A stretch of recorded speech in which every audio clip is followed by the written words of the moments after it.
তাদের দোষদের কারণে একেবারে নির্বাচনের আগের 9 তারিখে রাত্রিবেলা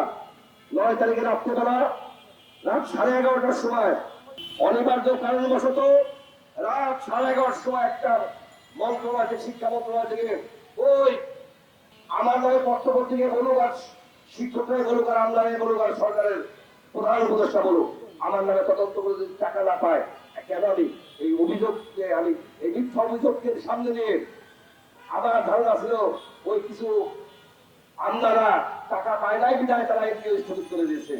আমরা ওই সমস্ত আমলাদের উচ্ছেদ চাই, তাদেরকে চাকরিচ্যুত করতে চাই, তাদেরকে ওএসডি করার জন্য অনুরোধ করছি। আমি শিক্ষামন্ত্রী বলেছি, অর্থমন্ত্রী মহোদয়কে বলেছি, অর্থ মন্ত্রণালয় এবং শিক্ষা মন্ত্রণালয় সবচেয়ে দুর্নীতির আখড়া।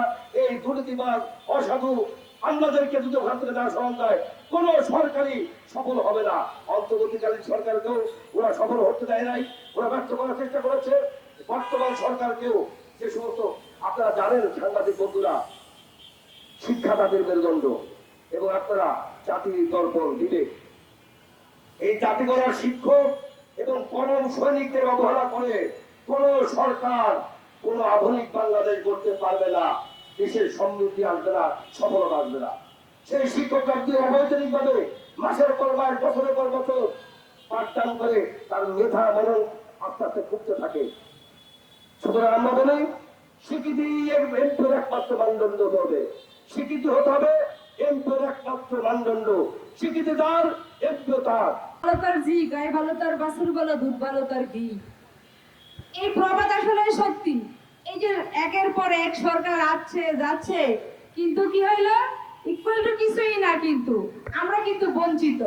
আমাদের মাননীয় প্রধানমন্ত্রী জনাব তারেক রহমান, উনি ফ্যামিলি কার্ড দিচ্ছে, কৃষক কার্ড দিচ্ছে। আমার আরেক সহযোদ্ধা ভাই বললো, আমরা ওনার কাছে কি ভিক্ষা চাইছি?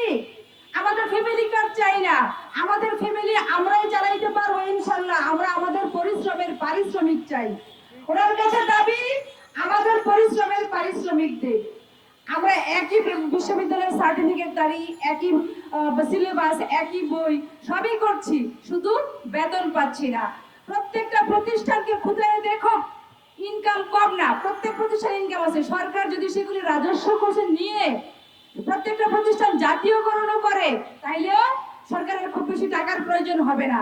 এই যে কমিটি সিস্টেম, কমিটিরে হাত করে প্রতিষ্ঠান প্রধানরা লুটে পুটে খাচ্ছে, মাঝখান থেকে আমরা নাই।